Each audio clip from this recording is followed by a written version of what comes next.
Okay, ladies and gentlemen, I'm here at Snake Creek Gap. Snow just got us put back behind a little bit. I'm probably walk about 5 miles up. Put my box out, come back out. I'll get some footage of the snow. It's beautiful out here today. Excited to get on the trail. I'll pick up here. It is Saturday, the 8th of February. Well, ladies and gentlemen, I'm putting out my hiker box today. We still got some snow on the ground on the Pinhoti. Beautiful. Putting out my 5th box. I was going to do the whole Snake Creek Gap section, but the snow was pretty heavy at the house, so we got a late jump on it. So I'm not going to do the whole 16-mile hike, but I will do maybe 5 in and 5 out, do 10. So I'll put this box about 5 miles in, the 5th and final box. Beautiful snow on the ground.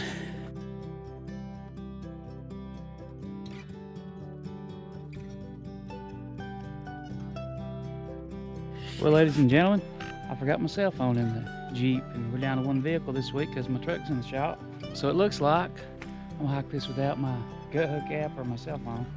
It's like I have my cell phone in case something bad happens, you know, I can call when I get signal. But I don't think Chastity's noticed she's got it. She's supposed to come get me when I call her. Ha! Pretty hard to do when it's in the car, huh? Anyway, dun dun dun. What to do? I'm gonna smile the whole way through. I got about 1/4 of my haul in, retched in my pocket, because I thought, well, I'm just gonna take some pictures with my phone as well. And it is what it is now. I'll pick things up on the trail. Just wanna take a minute to look at the beauty here.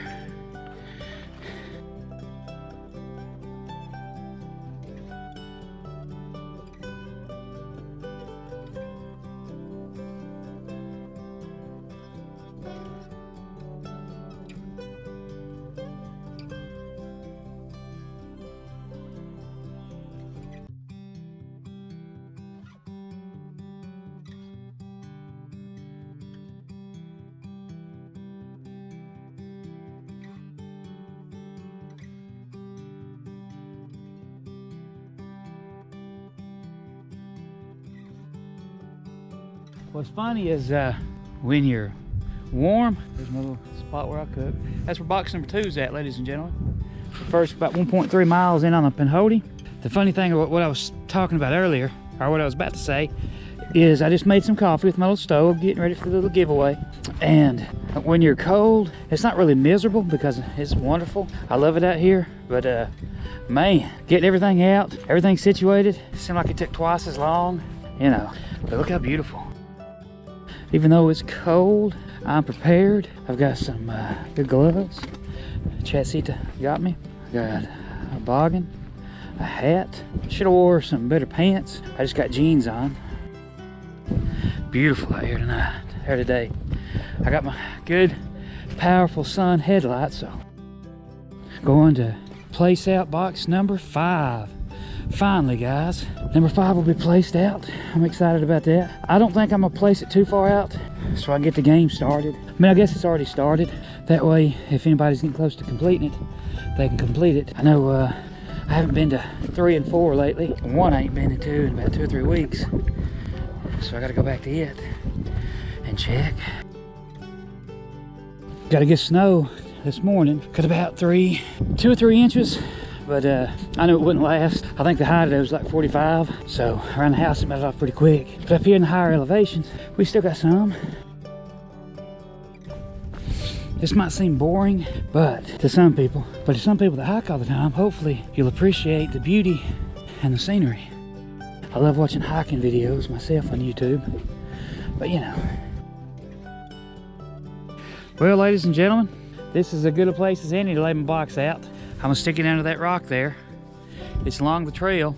It's probably about a mile, maybe half a mile past, about 3/4 of a mile past box number 2. I'm gonna leave it here for now. It's gonna be real easy to get to, actually. Probably 4 miles round trip. Probably box 1's easier to get to it. I got it labeled a 7, because eventually I'm gonna make it a lot harder than what it is. But let's look at this thing. It has a little book, box 5, Durham Corner. I made it a playing card 7. It's actually probably easier than 1. It probably should be more like a 5 or a 4. But I'm leaving it at 7 for now. I'll move it eventually. I just want the game to be able to be completed. It's in a cheap box. Again, you know, don't take this one. Here's my card. Box number 5. Okay, ladies and gentlemen, there's box number 5. I wish I could have made it more challenging. Gonna run out of daylight soon. That, and I just want to make it to where more people, our people, can finish up the game if you're getting close to finishing it. Get it out there. Remember, the first person that finishes this will get a $50 gift card. I don't know if I want to go on through that. Yeah, let's do this.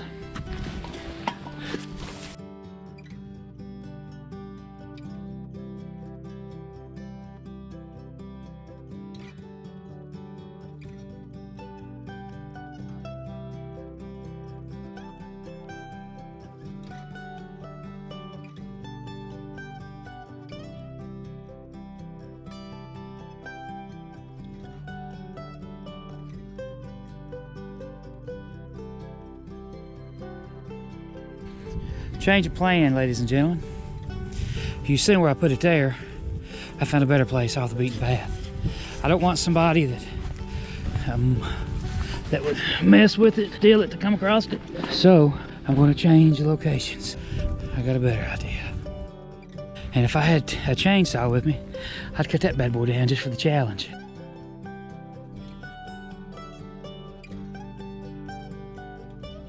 So we'll get it off the beaten path. Again, it's only about 3/4 of a mile, maybe a mile past box number 2. Box number 5, off the trail. Come up here. This is on the Snake Creek Gap section between the Dug Gap section. We're on the Snake Creek side of things. Box really won't be that hard to find. I'm sure the people that take care of the pinhoti will have that tree down, so that won't be a good marker for you. Well, we're running out of daylight. Haven't had to break out my headlamp yet. Surprisingly, still pretty bright. I guess we're getting later in the winter. Maybe the groundhog's sitting in shadow. I don't pay attention to stuff like that. I don't watch a lot of TV anymore. I've been watching a lot of YouTube and, you know, studying that stuff out. If you guys watch my channel, I'm honored. There's a guy called Early Riser 71. I've been watching his journey on the pinhoti. I love the pinhoti. It's near and dear to my heart. It's our local trail here in Northwest Georgia. We're blessed to have such a big section of the pinhoti, and watching him go through it, it's exciting because here in a few days he's going to be in our neck of the woods. And this guy, he's hiked the Appalachian Trail, and anybody that's completed a long hike like that, man, I respect immensely. That's got to be some tough stuff. I mean, the most I've ever hiked is a little bit over 16 miles. But this guy looks like he's knocking out 20 to 30 miles a day. I think that's in my wheelhouse. We'll see. I haven't pushed myself that hard yet. But really, I just got a million different things going on that keeps me from it. But at the end of the day, it's all just excuses. How bad do you want to do it? I want it pretty bad. So I guess I better get my rear in gear and do it. I cannot believe. To me, I've been on the AT a bunch. Hiked all of the local trails in this area. Hiked in Vegas, over there off of Red Rock Canyon. And I hiked Angel's Landing before, and the Shallows over there in Zion National Park. But I say all that to say that this, to me, stacks up to any of that stuff. The beauty, the challenge. There's some challenging parts of the pinhoti. There's tougher trails, no doubt. But anybody that hikes the pinhoti knows they've hiked a trail anyway. Those of you that like watching hiking, there's a channel called Jupiter Hikes. I can't think of the young man's name, but this guy is the real deal. I would love, in my head I would love it, but when you get out there and do it, Mike Tyson said, I heard him years ago say, everybody wants to be a boxer or a fighter until they get punched in the mouth. And that's so true. When I watch him on YouTube, oh man, I want to do that. I want to do what he's doing. But he hiked the Eastern Coastal Trail, Eastern Coast Trail. I can't think what the actual name is, but it starts off in Newfoundland, and it goes through Canada, goes through Springer Mountain, all through the AT, picks up the pinhoti off Springer Mountain, through Alabama, then it picks up the Florida Long Trail, and goes all the way to Key West. Goodness, and this guy did the whole thing. To me, that's mind-boggling. And a lot of people I talk to say, well, why would you want to do something like that? To me, why wouldn't you want to do something like that? I mean, you get up every morning knowing this is what you're doing. Sounds pretty cool to me. I tell you, Dave's insight don't know, I need to come up with some kind of name. But I don't think I'm the wisest person there is. I don't think I'm the most intelligent person there is. But I learn lessons as I go. Hopefully we all do. But, and there's a place I work at. I don't want to mention where at because I don't want to disrespect it. It's good to me. It's been good to me for a lot of years. I've raised 2 kids with the income I make there. I've helped my wife build a life, and largely part due to the place I work. And with that, and with some other stuff that's happened in my personal life too, on top of that, I see error, I see stuff I can improve on. And that's hard to admit. It's hard to admit when you're wrong or you're not as good as you could be. Even though you feel like you're putting forth a lot of effort, you feel like you're doing a lot of things right. And I have been doing a lot of things right, but am I as good as I can be? No. And when somebody calls you out on that a lot of times, or for me, it hurts and pride gets in the way. A good friend of mine, kind of a mentor, says, David, you got to be coachable. Coachable. You got to be willing to be better. You got to be able to take criticism, even if it hurts. And a good friend of mine said something that struck a chord with me about my YouTube channel too. That you know, I could be better.